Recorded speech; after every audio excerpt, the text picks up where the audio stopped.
একজন মহিলার কথায় বদলে গেল পুরো পৃথিবীর নিরাপত্তা ব্যবস্থা। কি শুনে অবাক হচ্ছেন? একবার ভাবুন তো, আপনার ফোনের পিনকোড ৪ বা ৬ সংখ্যার কেন? এটা কিন্তু হঠাৎ করে হয়নি।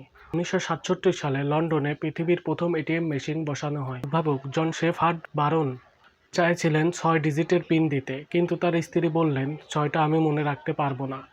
তাই ঠিক হলো ৪ ডিজিট। এরপর দশকের পর দশক ধরে ৪ ডিজিটই চলল। কিন্তু স্মার্টফোন আসার পর হ্যাকাররা বুঝলো মাত্র ১০,০০০ কম্বিনেশন ভাঙা কঠিন না, মানে ৪ ডিজিটের কম্বিনেশন সংখ্যা ১০,০০০। তাই এটা হ্যাকারদের কাছে হ্যাক করা কঠিন কিছু ছিল না। তাই অ্যাপেল ২০১৫ সালে আইফোনে ৬ ডিজিট ডিফল্ট করলো। কম্বিনেশন হলো ১০,০০,০০০। ৬ ডিজিটের কম্বিনেশন হলো ১০,০০,০০০। হ্যাক করা ১০০ গুণ কঠিন।